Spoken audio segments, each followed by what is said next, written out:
Olá, youtuber! Estamos aqui no VicaPod para mais um episódio e hoje estamos recebendo a impoluta figura de Dr. Marcelo Adriano Rossi. Se você não ouviu esse nome ainda, guarde, anote como encontrá-lo, porque talvez um dia você precise dele. Doutor Marcelo, seja muito bem-vindo. É uma honra recebê-lo aqui na nossa Vicapota, no nosso Vicapod, né, no nosso podcast. Bem, pelo seu currículo, você é um verdadeiro forno a lenha de conhecimento, né? Mas antes de falarmos sobre tudo isso, me conte, qual a sua relação com a gastronomia? É mais da pizza, do vinho, ou adora uma sobremesa da Vicapota? Diga lá. Boa noite, Tomate e senhores ouvintes. Eu realmente me sinto, vamos dizer assim, livre para chamá-lo de Tomate, tratá-lo como tal, dada a nossa relação de amizade e consideração. Eu sei que sempre foi recíproca. Tomate, a minha relação com a gastronomia, antes de conhecer a Vicapota, era uma. Depois da Vicapota se tornou outra. E vou justificar, e você sabe que eu falo a verdade. Sim. Houve um momento em que o mais importante para mim era saborear uma boa pizza, uma boa massa, tomar um bom vinho. Mas eu descobri, a partir de experiências aqui na Vicapota, que uma relação humana de amizade nasce entre os comes e bebes, fazendo com que, por vezes, até a tua relação com a comida se torne menos importante do que a relação humana dentro do restaurante. E daí eu te coloco e te dou todas as lauras de gratidão, primeiro, e de créditos por conta dessa mágica que você transformou o seu restaurante e criou a partir daí a família Vicapota. E diante disso eu me sinto honrado em estar na sua presença, não diante de um amigo, mas de um empresário, batalhador, que enxerga um negócio além da comida e da bebida. Muito obrigado. Parabéns, Marcelo. Tomate. Muito obrigado. Bem, antes de começar o nosso papo, vamos brindar e agradecer a tua presença, a Deus. Salute a tutti. Salute a tutti. E ao nosso patrocinador, a Salton, Pronto, que nos oferece aqui um vinho da forma que espero seja nossa conversa, um vinho intenso, um Malbec intenso, maravilhoso. agradecemos ao patrocinador, a Salton, e esse vinho que degustaremos agora. Com certeza. Maravilhoso, Tomate. Que delícia! Que delícia! Marcelo, me conta, a sua trajetória. Bem, você é um multifacetado mesmo, né? Direito, negócio, gestão, imóveis, energia solar. É como uma pizza, muitos sabores, né? Como você consegue conciliar tantas paixões e áreas de expertise? Qual o ingrediente secreto para essa sua versatilidade? Você tem um currículo extenso, vários títulos, mas qual foi o momento que mais te ensinou na vida? Tomate, são perguntas que exploram muito a necessidade da pessoa enquanto profissional, a necessidade de você aferir rendas, a melhorar as tuas receitas, que é numa prima facie, numa primeira necessidade, quanto mais jovem, você quer amealhar recursos, você quer comprar um carro bom, você quer comprar uma casa, você quer criar uma estabilidade financeira, isso é normal. E, na maioria das vezes, as pessoas têm a sua inclinação para se formarem, ter cursos, vamos dizer assim, se preparar, ser competitivo, trazer elementos da sua carreira, para que a partir disso você explore melhor a tua profissão ou encontre um nicho que lhe dê mais rendas, dê mais receitas, né? Então veja, eu fico de acordo com essa visão, que é uma visão comum, é uma visão, vamos dizer assim, de senso comum. Ela foi se aprimorando a partir do momento que eu fui identificando as necessidades do cliente. Eu parei de olhar aquilo que me fazia bem, aquilo que eu gostava só tão e somente, e olhei a necessidade do outro. Assim como você identifica um tempero numa pizza que mais apraz um cliente, ele traz mais benefícios financeiros, crocância, como essa casquinha. Aliás, a casquinha fica pota, essa tostina é maravilhosa. E eu sei que são ingredientes, são insumos vamos dizer, do cardápio, da variedade de cardápio que você tem no restaurante, é o mesmo que um profissional deve ter durante a sua carreira para poder se manter competitivo, né?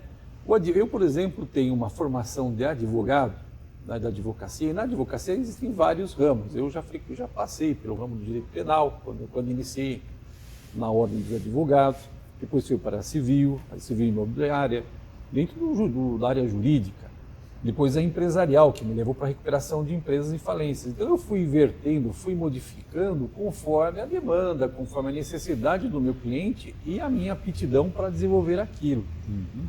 Então, respondendo a tua pergunta, o tempero, que eu acredito, além da questão de você ter um elemento só, é você se manter competitivo, com motivação, motivado, e nunca se tornar inerte, letárgico, parar no tempo. Você tem que estar sempre se reformulando, buscando a inovação. Aliás, a inovação hoje é um elemento primordial, sempre foi, mas é um elemento primordial para você se manter competitivo no mercado e poder, evidentemente, atingir seus objetivos financeiros. Ok. Marcelo, me conta uma coisa. Para o nosso público, para o nosso Vicalover, que busca um equilíbrio na vida, né? Com uma rotina tão intensa, como você desliga o teu forno, né? E recarrega as energias? Você tem algum hobby, um ritual para descompressão, né? Para aliviar, para se equilibrar? Um deles é vir a capota, né? E você parece que já sabia a resposta, né? É vir aqui, estar aqui, é uma descompressão muito grande. E você sabe bem que venho com a Miriam, né? Que é a minha companheira, minha confidente, né? Nós vemos aqui, nós somos amigos, não só de você, como dos clientes que também frequentam aqui, você sabe, daí a família Vicapota. E o outro hobby que eu gosto muito é correr, viu? Eu acredito que o esforço físico, ainda que você, dentro das suas limitações, elas sejam uma forma de você criar, estimular a sua saúde. Eu não sou médico, mas eu sei que isso, não pela medicina, mas não somente pela recomendação médica, mas ela realmente traz essa despressurização. Acho importante equilibrar essa parte emocional e a física, viu, Tomás? Legal. Bem, Marcelo, muita gente sonha em abrir um negócio, em empreender, né? Ou aquele que já tem até um negócio menor, né? Um pequeno empreendimento. Na sua opinião, qual o molho essencial, aquele primeiro passo jurídico, né? Ou de gestão, que uma pessoa precisa dar para que o negócio nasça no ponto certo e não desande logo no início, né? Qual o erro mais comum que empresários cometem ao abrir um negócio no Brasil? Muito bem.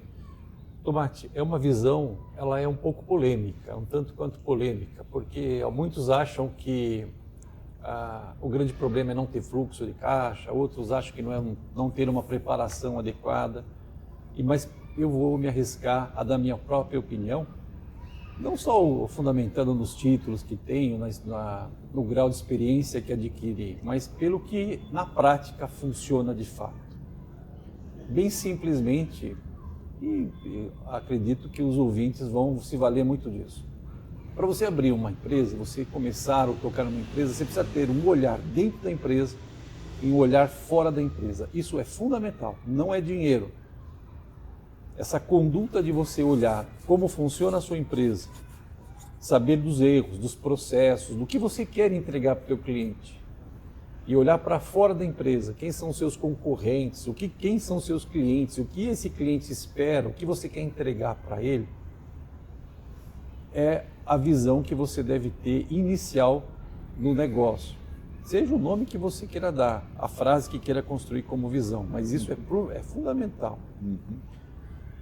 Por outro lado, fundamentalmente, você deve ser motivado naquilo que faz, porque não adianta você não ter a percepção se você não estiver apaixonado ou motivado a fazer aquilo. Se fizer só por necessidade, para poder sair de uma dificuldade financeira, você vai estar cegas, você vai andar de joelhos, então vai sofrer, porque não tem estímulo.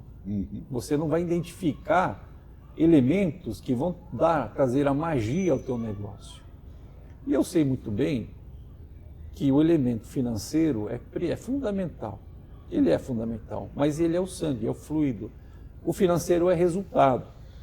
Começar um negócio sem ter uma estrutura básica financeira para começar o empreendimento, ou seja, com o mínimo de caixa, seja qual for o negócio, sem essas visões, sem essa estrutura que eu acabei de mencionar, que ela, claro, eu só estou dando só uma ideia, sim, mas cada qual na parte interna pode usar conhecimentos, gestão de conhecimento, informação, sistema de informações, tecnologia, inteligência artificial, no campo externo, usar ferramentas de administração, uma SWOT, qualquer ferramenta de gestão, de análise de mercado para poder, vamos dizer, estar sensível com as mudanças e transformações do mercado e do mercado competitivo no seu segmento. Sim. Isso é essencial. Então, essa combinação desses elementos, Tomate, é o que eu acredito importante. E você fez uma segunda pergunta, o que é essencial? Qual é o molho disso tudo, né, Tomate? Sim. O molho disso tudo, na minha opinião, é realmente um sentimento que só está dentro da cabeça do dono. O dono tem que ter tem que vislumbrar, não está no funcionário, não está no banco que te empresta dinheiro, não está na cabeça do cliente. É o dono, aquele que idealizou o negócio, entrega como se fosse uma energia, uma aura ao negócio que contamina todos. Se isso for real, se esse amor ou essa dedicação for legítima, você certamente ultrapassará todas as dificuldades, assim como um casal que se ama, ultrapassa as dificuldades da vida. Sim. Essa é a minha opinião. Perfeito. Bem, como eu disse, você é um polvo empresarial, né? Um multifacetado. E você trabalha com recuperação empresarial. E o momento hoje, acho que não me recordo de haver um momento tão nevrálgico, né, na vida empresarial. E como um chefe de negócio, qual o seu conselho para um empresário que está sentindo a lenha queimar e precisa salvar a receita de um empreendimento? Existe uma mentalidade que ajuda a superar as crises? Com sua experiência em recuperação de empresas, qual o principal erro que leva um negócio à falência? Quais sinais mostram que uma empresa ainda tem salvação? Muito bem. Excelente pergunta, Tomate. Eu vou fazer algumas analogias, até metáforas, risco, para deixar claro. Olha, um negócio bom é aquele que cresce organicamente, na minha opinião. Ou seja, se você fizer um pezinho de feijão crescer e dar feijão, aquele simples pezinho, você sabe que organicamente, independentemente de escalar ou não, aquilo dá e funciona. Então, um proprietário, uma pessoa, ele não tem que se diversificar produto, ele tem que ver o que funciona para ele. O que o cliente quer, o que ele pode produzir, qual é a quantidade, veja, dentro da sua estrutura, ele tem que verificar. e que aquilo seja orgânico. Porque se não for orgânico, ele ficar injetando dinheiro e só vai funcionar enquanto ele puser dinheiro, isso não é negócio, tá certo? Isso é, vamos dizer assim, no máximo uma aposta, mas não é um negócio. O negócio é aquele que tem sinergia, você escala, ele tem que crescer. Então veja, numa empresa, ela funciona organicamente. É como uma raiz, uma árvore. Sim. Se você tem uma muda boa, por exemplo, você tem lá uma boa pizza, aqui na Ficapote, e você tem boas mudas, porque eu conheço a sua pizzaria. E essa muda dá bons frutos, é naquilo que você tem que se fiar, é naquilo que você tem que acreditar e desenvolver e potencializar. Agora, se você tiver um produto que ela não é rentável, embora você tenha uma paixão, queira se dedicar, mas você percebe que aquilo não é um ramo que vai bem, eu acho que não deve merecer atenção. E as empresas, Tomati, olha, por incrível que pareça, você percebe quando entra numa empresa, que às vezes a empresa é muito grande, a pessoa está aproveitando só um pedaço dela, ela não tem a percepção, talvez os gestores, o próprio dono não fica sem a percepção de entender como é que ela pode usar toda a sua potencialidade. Essa é uma percepção clara.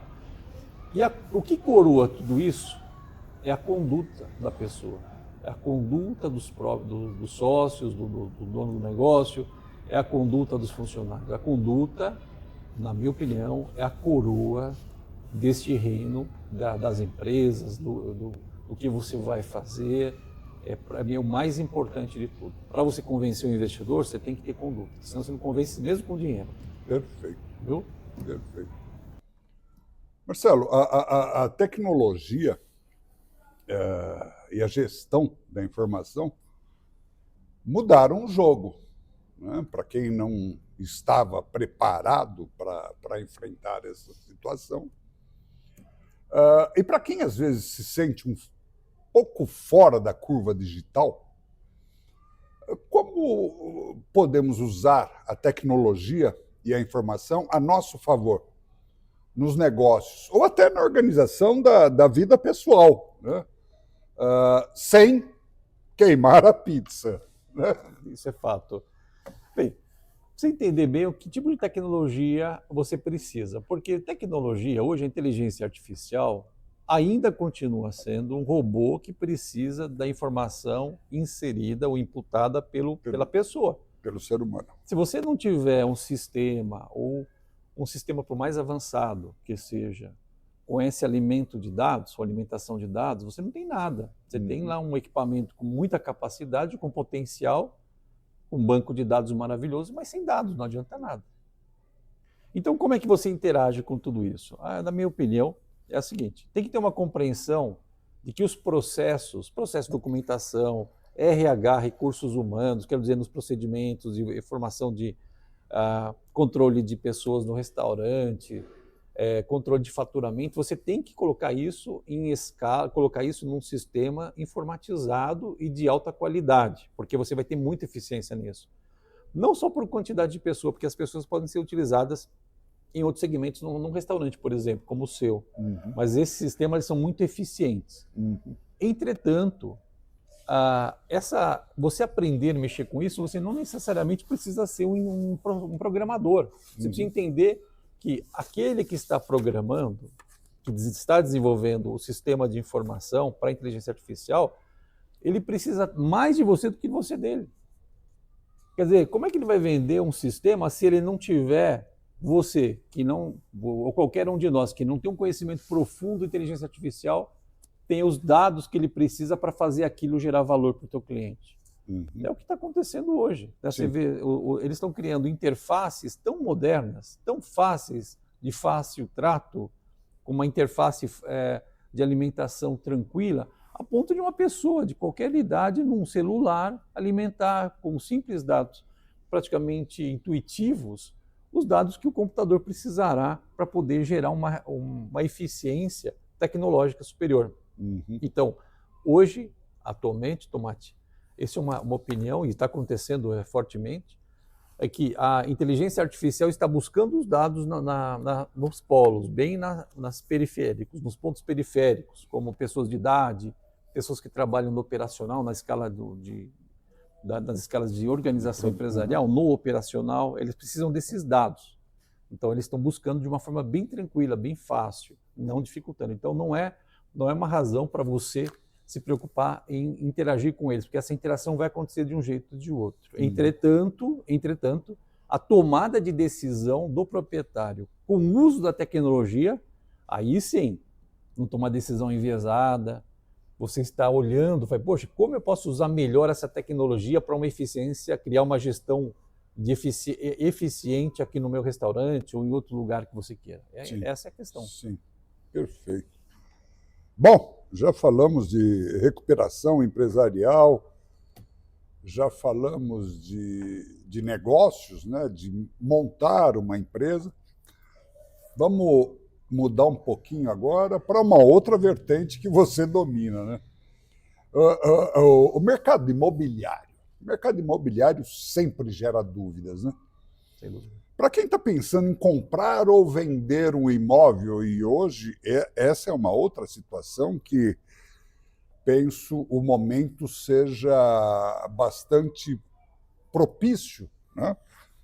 Tem muita gente precisando, querendo ou precisando vender, e aí quem tem capital, né, consegue fazer bons negócios, excelentes negócios, até em função da necessidade do vendedor. Ou até em alugar, né, se for o caso. Quais são os temperos essenciais que não pode faltar na hora de assinar um contrato ou fechar um negócio, para não ter surpresas depois, enfim?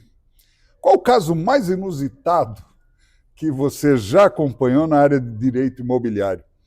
Existe algum mito, né, sobre contratos ou aluguéis que você gostaria de desmentir aqui ou de esclarecer o nosso Vicalover, né? É verdade que dá para ser despejado mesmo pagando em dia? Alguma história engraçada na época em que você foi, dentre outras coisas, delegado do Cresce?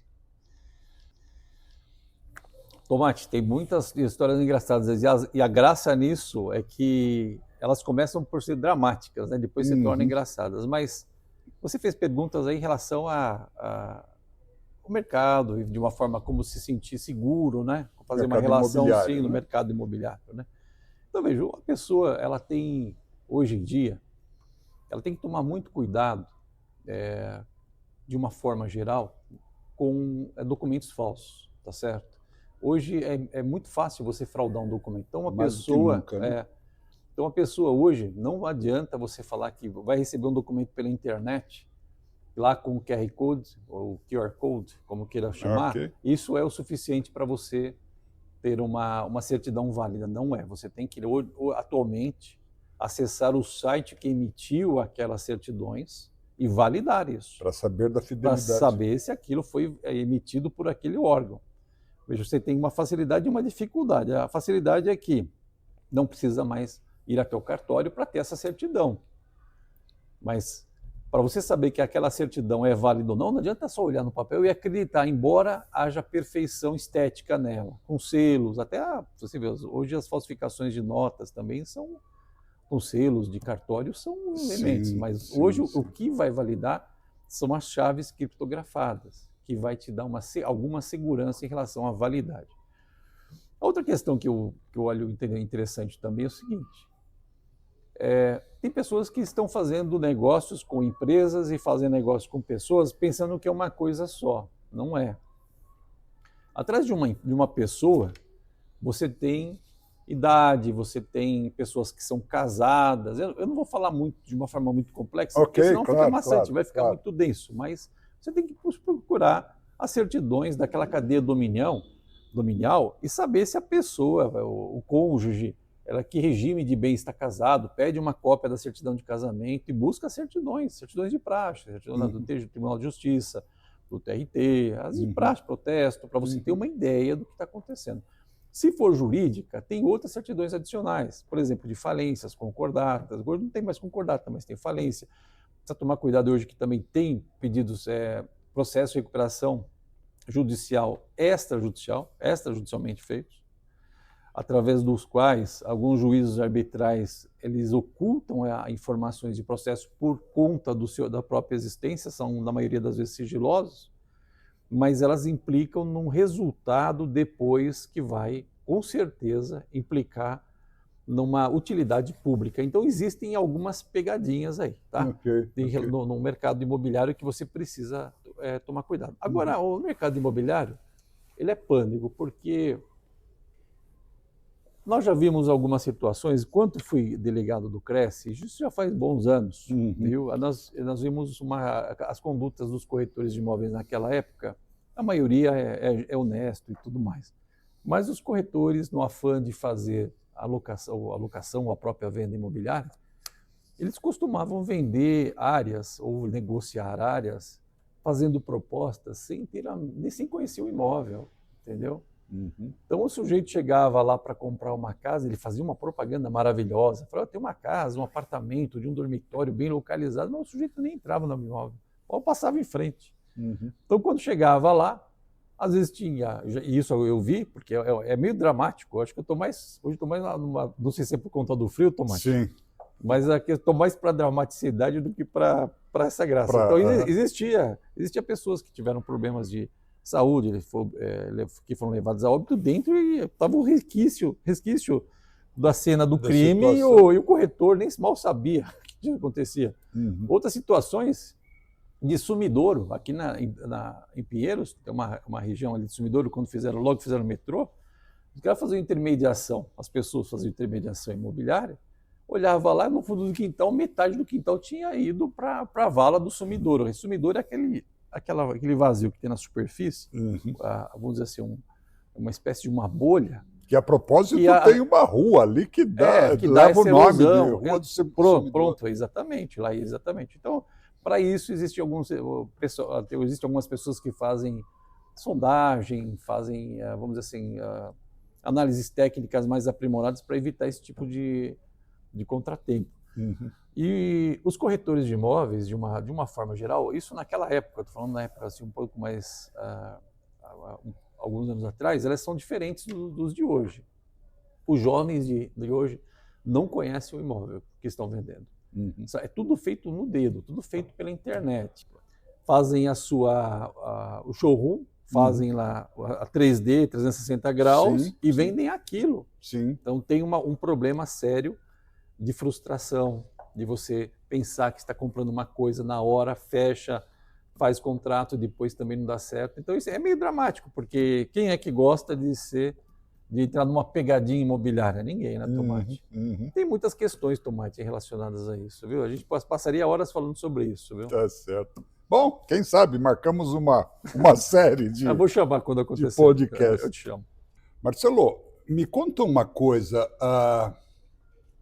algo dentro desse momento, né? Como falamos, da situação do mercado imobiliário, né? Muita gente precisando vender e muita gente com capital querendo comprar, até se aproveitando dessa necessidade do vendedor. Tem um caso na família em que um primo meu tem uma necessidade de se desfazer do imóvel, mas entre irmãos, né, tem uma questão da falta do testamento, né, em contrapartida, tem uma necessidade de se desfazer do imóvel. Bom, um outro caso prático, né, que nós estamos vivendo, a Vicapota se mudou na própria rua, 50 metros apenas, porque a proprietária do imóvel, à época, vendeu o imóvel para uma incorporadora. E depois a incorporadora objetivava uma outra área paralela, né, que, me parece, enfrentaram dificuldades na aquisição desta área, algo que só foi fechado, viabilizado recentemente, a questão de 7, 8 meses. E quando tudo parecia resolvido, ao que me conste, eu não estou aqui, essa incorporadora enfrentou dificuldades porque o imóvel adquirido aí, o vizinho,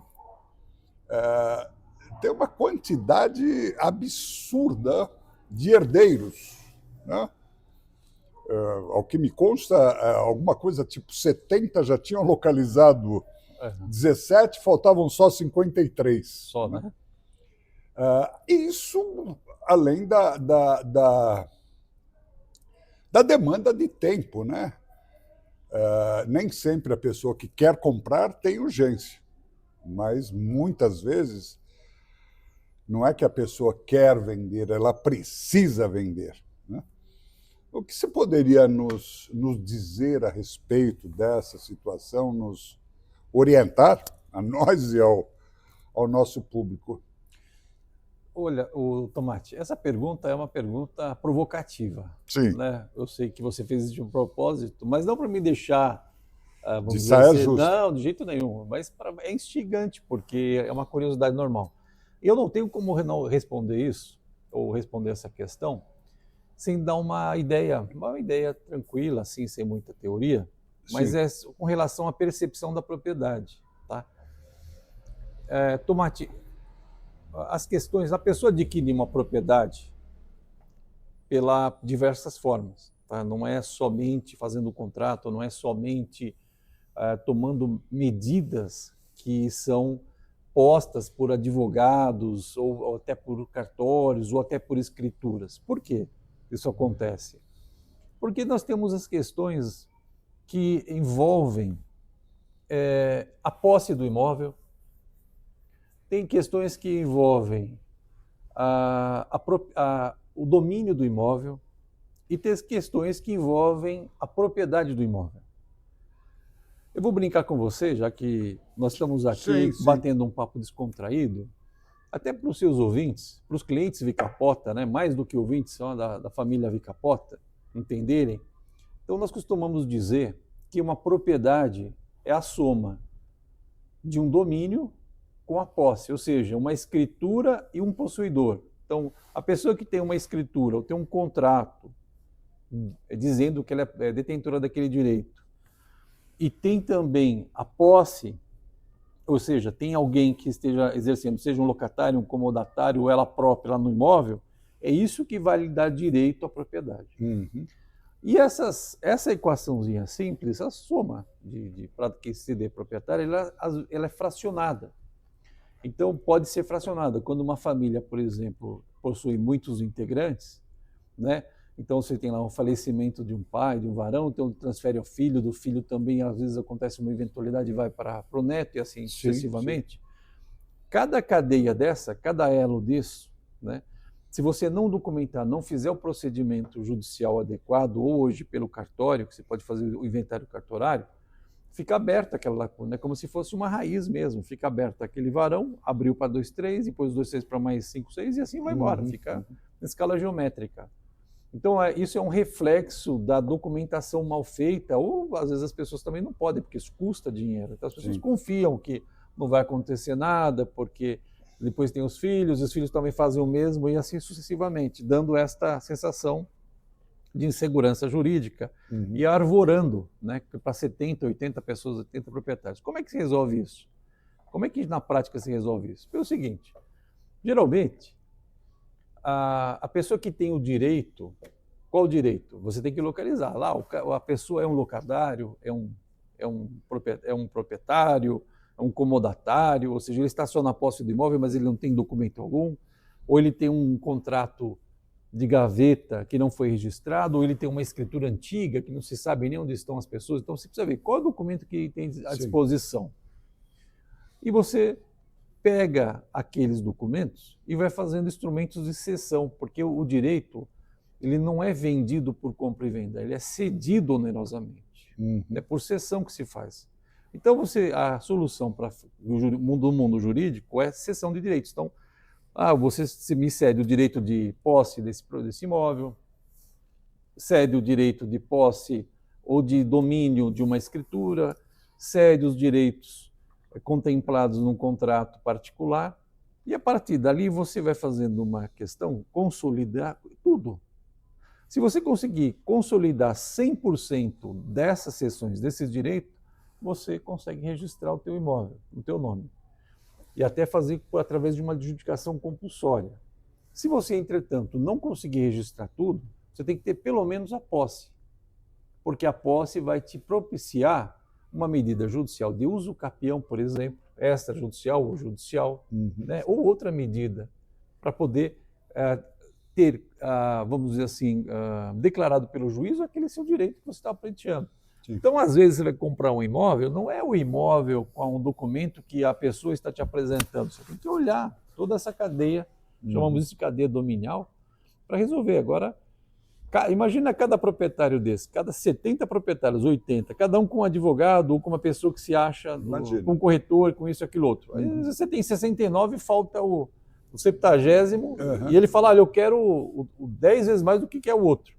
Então vira uma bagunça. Sim. Então, para esses casos, eles precisam até entrar com uma ação judicial para depositar em juízo e pedir consentimento, supressão de consentimento. Então é por isso que demora tanto. Entendeu? Essa é a ideia. Agora, o que acontece? Isso acontece muito, principalmente assim, imóveis mais antigos, pessoas que têm baixa, vamos dizer assim, tem muito endividado, não tem condições de ficar registrando cadeias dominiais, escrituras, eles vão deixando na gaveta lá, e depois o herdeiro que vai procurar e encontre e tome as suas medidas. Então, isso é comum, infelizmente ainda é comum. Agora, cada país também tem um tipo de lei, e isso vai longe, viu, Tomate? Mas no Brasil é assim que se resolve, por cessão de direito, quando é muito complexo. Você imagina, você está cansado de ouvir essa complexidade toda. Você imagina o sujeito que fica sentado lá, um advogado, por exemplo, aí ele fica lá bolando, fazendo toda aquela árvore genealógica e procurando direitos, isso e aquilo, outro, até ter uma equação. Tem coisa assim, às vezes, olha que interessante, eu vou contar uma curiosidade. Aconteceu aqui na Aclamação, na Rua Nilo, vou falar o número, eu não vou falar o número porque... Mas nessa questão sua, eram mais ou menos 15 proprietários, todos. Então nós tínhamos que fazer uma incorporação de um terreno ali, tinha servidão, tinha um terreno, inclusive com o rio do lado. Então, quando nós fomos chegando ali no final, então tinha uma casa na frente que era ocupada por 2 pessoas. Uma pessoa identificada E depois nós documentamos, fizemos certinho e fomos para o fundo. Quando eles percebiam que nós fechamos um valor maior no fundo, aquelas pessoas da frente trocavam para o invasor, passavam para outro nome. Aí você tinha que fazer tudo de novo e mais caro, entendeu? Então isso acontece. Essas malandragens. É o oportunismo, né? Não, você imagina, você quer ver coisa mais eficiente? Eu acabei de dizer que a posse, ela vale, ela pode ser cedida? Sim. Se ele perceber que está ganhando menos do que o outro, ele vai e troca a posse, coloca outro no seu lugar e vende mais caro, entendeu? Essas coisas acontecem. Incrível, incrível. Bem, Marcelo,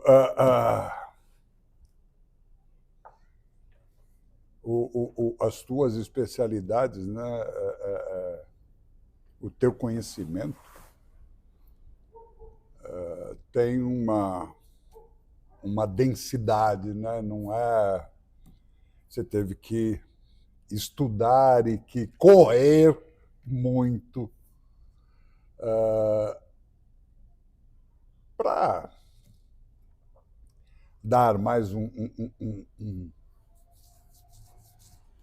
um caldo, um tempero nessa nossa conversa. Você conseguiria dar uma receita, se bem que acho que superficialmente você já disse isso, mas para alguém que busca, né, uma carreira de sucesso e uma vida plena, né, se é que isso é possível em vida, né?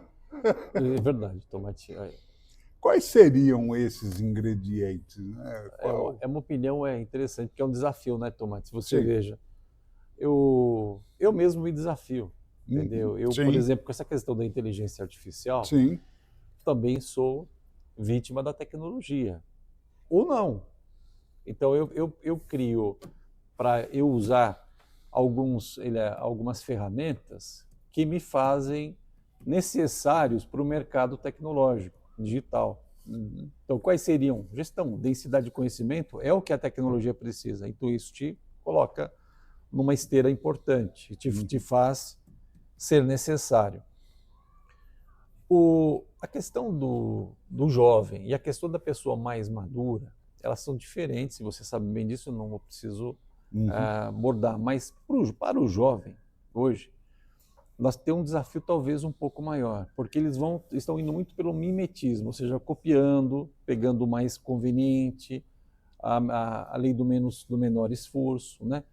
E todo mundo embarcando na tecnologia, ou seja, absorvendo somente a questão das operações, do mundo digital. Mas você vê muito pouca gente produzindo, pondo a mão na massa. Mão na massa da pizza do Vicapota, por exemplo. Sim. Hoje em dia, quem é que consegue aprender com a avó, fazer um bom pão, fazer uma boa massa? Você já viu alguém fazendo aqui de uma escola, fazer um estágio aqui, falando, vamos aprender a fazer uma massa fina? Qual é o segredo da massa da Vicapota?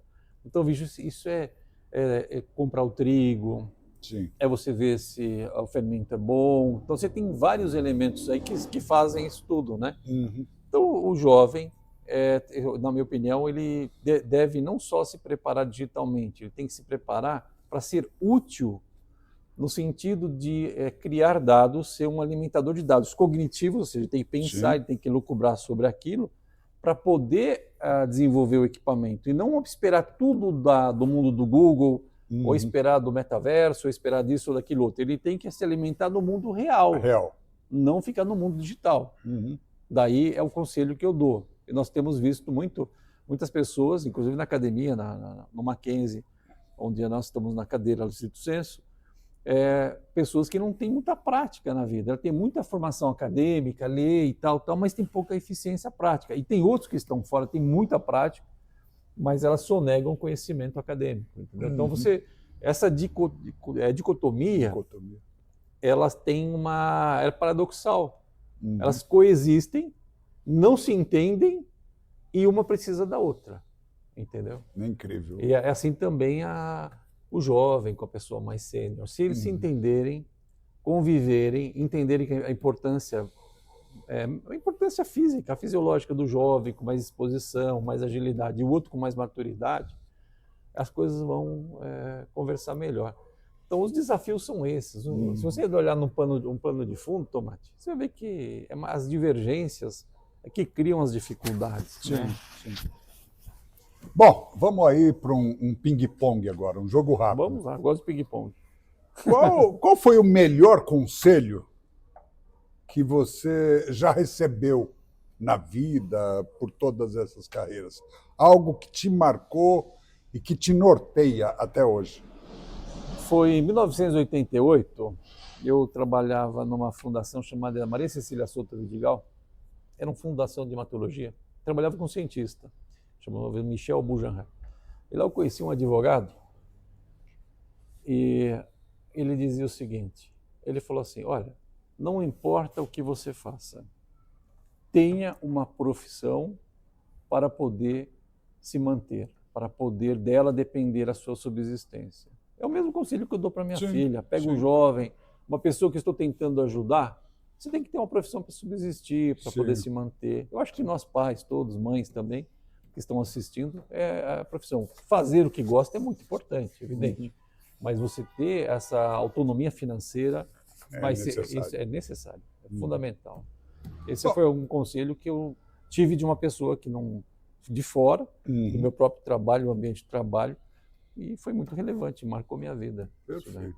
Acho que você acabou de dizer agora há pouco, mas de uma forma talvez mais objetiva. Se você pudesse dar uma dica para quem está começando um negócio hoje, qual seria? Uma dica? Eu diria o seguinte, não se aventurar naquilo que não está preparado. Não tem motivação, não tem coração, não vai estar disposto a acordar cedo, dormir tarde para fazer. Tem trabalhar que ser uma final paixão. de semana. Imagina o seguinte, imagina o amor. O amor é uma relação amorosa mesmo, paixão. É igual, não muda. Você vai casar com uma moça, você gostou da pessoa, você vai levar flores, você vai ligar para ela de madrugada, você vai levá-la a passear, você vai se dedicar ao relacionamento. Faz parte do namoro. Assim também a empresa. Você tem os sonhos, não pode pôr nenhum empresário para começar um negócio a necessidade na frente da paixão ou da motivação, senão vai dar errado. Não vai dar certo. Perfeito. Agora, uma pergunta que eu nunca lhe fiz, apesar da gente sermos muito próximos. A curiosidade é minha e acredito da nossa audiência também. Se você não fosse advogado ou empresário, no que você gostaria de ser? Tomate, eu gostaria de ter sido médico. É mesmo? Médico, de verdade. Talvez eu não verti, embora tenha trabalhado numa fundação médica com médico, mas a realidade, na época que eu começava a estudar, a minha realidade financeira, social, era um pouco diferente, era inacessível. Continua sendo, mas naquela época era bastante difícil. Então eu acabei de dizer, a gente pensava mais, e você sabe bem disso que eu estou falando, que as pessoas da minha idade, mais ou menos, da nossa idade, assim, elas se preocupavam muito em ser realistas. Tinha gente que falava assim, a faculdade para mim não é agora, vou fazer Senai, vou fazer um curso técnico e tal. Então as pessoas que pensavam em se consolidar como profissionais, se ter assim. Agora a medicina, eu vejo assim de vez em quando, não um médico atuando, porque a maioria dos médicos são bons, mas você veja que de vez em quando aparecem alguns médicos que mal sabem o que estão receitando, né? Eu mesmo, graças a Deus, hoje tenho condições de pagar um bom médico. Eu vejo isso, inclusive, num universo de bons médicos, porque eles estão mais interessados naquele cliente que pode pagar propor uma receita. Os nossos ouvintes sabem disso. O cliente pode pagar R$500 mil, de R$3 mil, R$2 mil, então ele tem uma pensão diferente. Mas não quer dizer que ele vai ter um serviço, uma dedicação do médico com a competência condizente com aquilo que ele está pagando, entendeu?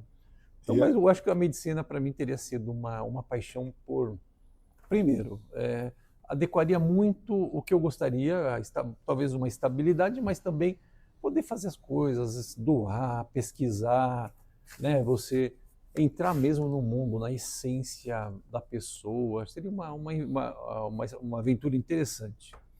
Eu tenho certeza, Marcelo, que com toda a tua dedicação no que faz, você seria exitoso, até porque é preocupante. Eu via recentemente um dado de que a grande maioria de médicos recém-formados não sabem sequer fazer a leitura de uma pressão arterial no paciente. Isso é fato. Isso é fato. Extremamente preocupante. Isso é fato. Bem, meu amigo, em nome da Vicapota, em meu nome, em nome do Vicapod, né, do nosso podcast, gostaria de te agradecer enormemente pela sua presença, pelo nosso bate-papo gostoso, tranquilo, né? E por você enriquecer, né, com tanta sabedoria, com tanto conhecimento. Agora, eu queria que você deixasse aí registrado, ao final dessa nossa conversa, para quem nos ouviu, para quem nos assistiu e tem uma dúvida, uma curiosidade, como é que faria para te procurar, para te achar, ou melhor, para te procurar é fácil, para te achar é um pouco mais difícil. Em não sendo na Vicapota. Pronto, você tem parte da minha resposta. Porque aqui aqui diariamente, dia sim, dia não, dia sim, outro também, o Marcelo pode ser encontrado aqui na Vicapota. Tomate, olha, eu primeiramente quero dizer a você que eu tenho de tudo isso que falei, a Vicapota, já comecei esse bate-papo gostoso com você falando sobre isso. Ressignificou as noites, os restaurantes, você sabe disso, eu venho muito mais aqui do que vou em qualquer outro lugar. Às vezes, para uma opção assim ocasional, eu vou. Sim. Mas eu não venho só por conta da pizza. Aliás, eu peço, o tomate, ele tem o tomate é a Vicapota, ele tem isso. E os nossos amigos da família Vicapota têm que conhecer. O tomate, ele vai te tratar bem com a melhor pizza, com o melhor prato, com a melhor massa, com a melhor salada, assim como aconteceu comigo. Tomate, eu te conheci comendo Caesar salad na Vicapota, no almoço. Ainda quando você serviu almoço. Sim. No outro endereço, de fato. Sim. E eu passei por todas. Eu passei até por cardápios que você hoje talvez não tenha mais. Mas eu vi, isso tudo me trouxe a você, a família, a tua dedicação. E quero que você saiba disso. Você cativou e cultiva, tem cultivado. Embora isso não seja um bem tangível, ou seja, não é nada financeiro, mas as pessoas veem aqui, tem esse magnetismo, né? Então, é assim, você vai me achar certamente na Vicapota pelo menos 1 ou 2 vezes por semana, isso certeza. Agora, em relação a contato, se quem quiser fazer contato comigo, o meu telefone, se você me permitir, é 11 DDD de São Paulo, 99-880-2905. E meu e-mail é advogadomarcelorossi, tudo junto, @gmail.com. Quem quiser, por favor, quiser me convidar para bater um papo aqui na Vicapota e junto com o Tomate, de preferência, pronto. O Tomate tem em todas as mesas, aliás. Viu? Então, essa daí, estamos aqui juntos, tá, Tomate? Muito obrigado, Marcelo. Tomate, obrigado. Obrigado, Mauro. O Mauro está na câmera, ele é o nosso produtor. Um brinde a você, Mauro.